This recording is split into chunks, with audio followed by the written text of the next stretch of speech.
भाई गुरदास गुरु अमरदास जी के निकट संबंधी थे और आपको गुरु अमरदास जी से दीक्षा की दात प्राप्त हुई थी। आपको गुरु अंगद देव जी और गुरु रामदास जी की शरण में रहने का अवसर भी प्राप्त हुआ। गुरु अर्जन साहब की गुरियाई के पूरे काल के दौरान आप उनकी संगत में रहे थे और उनके इतने विश्वास पात्र बन गए कि उन्होंने आपको श्री आदि ग्रंथ जी को कलमबद्ध करने के लिए चुना और फिर बाल गुरु हरगोबिंद साहिब की सेवा और संभाल करने की जिम्मेदारी सौंपी। आप प्रचलित धर्मों के साहित्य का भलीभांति अध्ययन कर चुके थे और अलग अलग गुरु साहिबान की आज्ञा अनुसार निकट और दूर के अनेक स्थानों पर सत्संग के लिए भेजे जाते थे। आपकी अपनी अच्छी वाणी आपकी विद्वता की साक्षी के तौर पर मौजूद थी। ऐसी पृष्ठभूमि में कोई आश्चर्य की बात ना थी कि आपको विश्वास हो गया कि मैं एक सच्चा शिष्य होने की सभी शर्तें पूरी करता हूँ और अगर कभी मेरे विश्वास की परीक्षा ली जाए तो मैं उसमें अवश्य पूरा उतरूंगा। इस आत्मविश्वास ने, जिसे शायद निराधार नहीं कहा जा सकता, आपसे एक पौड़ी लिखवा दी जिसमें आपने गुरु साहिबान के अनुयायियों को चेतावनी दी थी कि वे अपना विश्वास हर हालत में पक्का रखें और उससे कभी विचलित ना हो। जे ना होवे जारनी के पुत पुतारे, गाई नानक निगलिया पेट पार ना मारे, जे पिर बौगड़ हंडना सत रखे नारे, अमरू चलावे चन्न दे चाकर बेचारे, जे मद पीता बामणी लोई लूजन सारे, जे गुर साई वर्तदा सिख सिद्क न हारे। अर्थात अगर मां चरित्रहीन हो तो पुत्र को विचार नहीं करना चाहिए, ना मां को सजा देनी चाहिए और ना ही उसका साथ छोड़ना चाहिए। अगर गाय हीरा खा जाए तो उसका पेट नहीं फाड़ना चाहिए। अगर पति बाहर पराई स्त्रियों के पास जाता है तो उसकी पत्नी को उसकी नकल नहीं करनी चाहिए, बल्कि पतिव्रत रखना चाहिए। राजा चमड़े के सिक्के चलाए, ब्राह्मण शराब पिए तो लोग मजबूर हैं। अगर गुरु कौतिक दिखाए तो शिष्य को डोलना नहीं चाहिए। इस प्रकार सब उदाहरणों के द्वारा आप शिष्य को अडोल रहने की हिदायत दे रहे थे। ऐसा करते हुए दुर्भाग्य से आपसे एक भूल हो गई। आत्मविश्वास की अधिकता के प्रभाववश आपने अपनी कही बातों की परीक्षा का दायरा कुछ ज्यादा ही बड़ा कर लिया।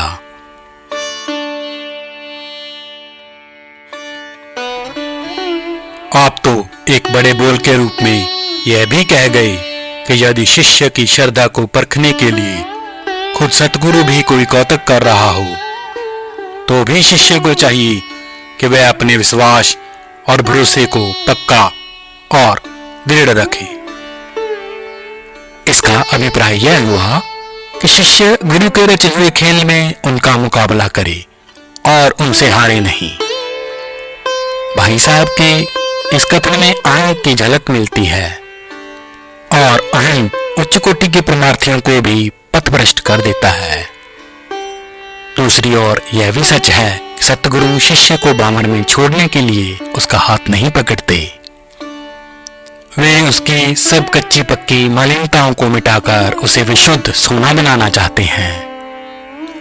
भाई गुरदास तो स्वयं साधारण जीवों के सामने एक आदर्श के रूप में प्रस्तुत किए जाने वाले शिष्यों में से एक थे। इसलिए उनके उज्जवल दामन पर पड़े अहं के सूक्ष्म धब्बे को दूर करना आवश्यक था। एक बार गुरु हरगोबिंद साहिब ने आपको घोड़े खरीद लाने के लिए काबुल भेज दिया। आपको अपनी पसंद के घोड़े अमृतसर भेजने थे और गुरु साहिब की ओर से इस खरीद की पुष्टि का संदेश पहुंचने पर घोड़ों के मालिक को उनकी कीमत अदा करनी थी। भाई साहब ने घोड़े अमृतसर भेज दिए और घोड़ों के संतोषजनक होने की सूचना भी गुरु साहिब की ओर से आपको प्राप्त हो गई। जब भाई साहब ने पठानों को घोड़ों की रकम देने के लिए तंबू में प्रवेश करके थैलियां खोली तो उनमें सिक्कों के स्थान पर ठेकरियां पड़ी हुई मिली। इस प्रकार धन को मिट्टी में बदला हुआ देखकर आपके होश उड़ गए। आपने सोचा इस घटना के लिए मैं गुरु साहिब को क्या जवाब दूंगा।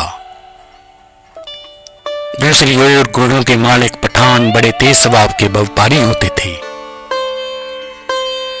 अब जबकि उनका माल खरीदकर अमृतसर भी पहुंचाया जा चुका था, फिर वे अपनी रकम में देरी को कभी सहन नहीं कर सकते थे और वे गुस्से में आकर कुछ भी कर सकते थे। आप पठानों को मुंह दिखाने का साहस ना कर सके और तंबू की पिछली ओर से पल्ला हटाकर भाग गए। निर्दोष होते हुए भी आपको गुरु की शरण में जाने की ना सूझी, उनके दरबार में हाजिर होने का साहस न हुआ। वे ऐसे भागी कि सैकड़ों कोस दूर काशी में जाकर दम लिया। उधर जब भाई साहब काफी देर तक तंबू से बाहर ना निकले तो आपके साथी शिष्य अंदर गए और देखा कि अमृतसर से लाई गई थैलियों के मुंह खुले हुए थे। दौलत उस सोने तंबू में बिना संभाल के बिखरी पड़ी थी और भाई गुरदास जी का कहीं नामो निशान तक नहीं था। उन्होंने घोड़ों की कीमत उनके मालिकों को दे दी और वापस जाकर गुरु साहिब को भाई साहब के बिना बताए गायब हो जाने का समाचार सुनाया। गुरु साहिब पहले ही सब कुछ जानते थे। वे मुस्कुराकर चुप रहे। अब हीरे को किसी कमरे में रख दें या किसी मैदान में, वह तो चमकता ही रहेगा। भाई गुरदास निष्ठावान शिष्य थे। आपको प्रभु की याद और गुरु के गुणगान के अलावा और क्या करना था। धीरे धीरे आपकी गुरुमुखता की कीर्ति काशी की गलियों और मोहल्लों में फैलने लगी तथा उससे प्रभावित होकर जिज्ञासु आपके पास आने लगे। भाई गुरदास के हृदय पर अहंकार की पतली छाया को गहरी तो ना थी, गुरु की दया मेहर से यह तुरंत छिन्न भिन्न हो गई। कहा जाता है कि विरह से व्याकुल भाई साहब ने गुरु साहिब को खत लिखा और उसके पहुंचते ही गुरु साहिब ने भाई जेठा जी को आपको वापस लाने के लिए भेज दिया। भाई साहब उन दिनों काशी में जपजी साहिब की व्याख्या किया करते थे और आपके श्रोताओं में काशी का राजा भी शामिल होता था। भाई जेठा जी ने आपके नाम लिखा गुरु साहिब का हुक्मनामा बड़ी सभा में राजा के हाथ में सौंपा। उसमें ताकीद की गई थी, जो हमारा चोर आपके जहां छिपा हुआ है उसे मुश्किल बांधकर वापस भेजा जाए। यह वह दिन था जिस दिन जपजी साहिब की अंतिम पौड़ी की व्याख्या की गई थी। हुक्मनामा बोलकर पढ़ा गया। उसे गुरु का आदेश जानकर भाई गुरदास अपने आसन से उठकर खड़े हो गए और आपने राजा से नम्रता पूर्वक विनती की, मेरी मुश्किल बांधी जाए, क्योंकि सतगुरु का बुलाया गया चोर कोई और नहीं, मैं ही हूं। भाई गुरदास और चोर, इसका यकीन कैसे आए? पर आप गुरु के आदेश का पूरी तरह पालन किए जाने पर अड़े रहे और बंदी मुश्कों सहित गुरु की हजूरी में उपस्थित हुए। काशी में आपके वचन और उपदेश सुनकर अनेक प्राणी गुरु की संगत में शामिल हो गए थे। उनमें से करीब 700 ने काफी समझाने और मना करने के बावजूद भी अमृतसर तक आपका साथ दिया। सदा बख्शनहार सतगुरु ने फिर रास्ते पर आए भाई गुरदास की मुश्किल खोल ली और खुश होकर अपने हृदय से लगा लिया। भाई साहब ने गुरु के स्वांग वाली पौड़ी के लिए क्षमा याचना की और सत्य का ज्ञान हो जाने की पुष्टि के तौर पर आपने 3 पौड़ियों का उच्चारण किया। पहली पौड़ी में आपने कहा, जब भूकंप आता है तो धरती पर निर्मित बड़े बड़े किले तक कांप उठते हैं। जब कहीं आंधी तूफान आता है तो वह हर छोटे बड़े वृक्ष को जड़ से हिला देता है। जंगल में आग लगने पर कोई भी पेड़ पौधा राख होने से नहीं बचता। दरिया में वेग से बहने वाली बाढ़ किसी व्यक्ति के रोकने से नहीं रुकती। इसी प्रकार यदि सतगुरु स्वांग वर्ते तो शायद ही कोई शिष्य उसमें पूरा उतर पाए।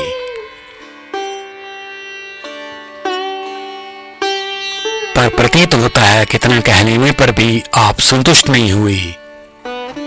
गुरु की रजा की प्रबलता के विरुद्ध अपनी विवशता का विश्लेषण और करने के उद्देश्य से आपने कहा, अगर माँ ही बेटे को जहर दे दे तो उसको कौन बचा सकता है? अगर पहरेदार ही घर में चोरी करता है तो फिर रक्षा कौन कर सकता है? अगर मल्लाह ही नाव को डुबो दे तो कौन बचा सकता है? अगर रास्ता बताने वाला ही जानबूझकर उल्टे रास्ते पर चलने लगे तो पीछे चलने वाले किसके आगे फरियाद करें? अगर बाढ़ ही खेत को खाना शुरू कर दे तो खेत की रखवाली कौन करेगा? इसी प्रकार अगर गुरु स्वांग करे या शिष्य को भ्रमित करे तो बेचारे शिष्य की क्या ताकत है कि वह स्थिर रह सके। मतलब तो यह है कि जब भूचाल आता है तो बड़े बड़े पहाड़ हिल जाते हैं, वृक्ष हिल जाते हैं, मकान गिर जाते हैं। सो अगर गुरु स्वांग करे तो वह आप ही शिष्य को स्थिर रख सकता है, कोई और नहीं। इससे आगे की पौड़ी में कुछ अन्य उदाहरणों द्वारा अपना भाव अधिक स्पष्ट करते हुए आपने बताया कि जिस स्वांग में अडोल रहने वाले विरले शिष्य का वर्णन पहले आ चुकी पौड़ी में किया गया है, वह केवल वही हो सकता है जिस पर स्वयं गुरु ही कृपा करे। संगे अंदर सावता जिस गुरु सहाय, उसकी अपनी बुद्धि कारगर नहीं होती। गुरु साहिब इस नम्रता पर अति प्रसन्न हुए और फरमाया, भाई गुरदास, आपका सिद्क धन्य है।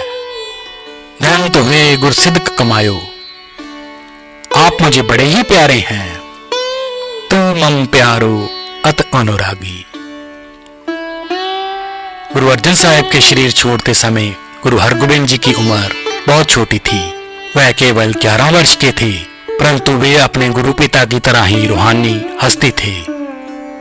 वे अपनी संगत की संभाल करने में पूरी तरह समर्थ थे। उन्हें किसी साधारण इंसान के संरक्षण या देखभाल की भला क्या आवश्यकता थी। 5वें पातशाह गुरु अर्जन साहिब शहादत के लिए लाहौर प्रस्थान करते समय उनका हाथ भाई गुरदास और बाबा बुड्ढा जी को थमा गए और फरमाया, यह अभी बालक हैं, इनका ध्यान रखना। भाई गुरदास अपनी अंतिम सांस तक गुरु हरगोबिंद जी की सेवा में रहकर गुरु साहिब के सेवादार के रूप में कर्तव्य निभाते और गुरमत का प्रचार करते रहे। आप लगभग 85 वर्ष की आयु में परलोक सिंधारे। गुरु हरगोबिंद साहिब जी ने आपकी इच्छा का सम्मान करते हुए अपने कर कमलों से आपकी चिता को अग्नि भेंट किया।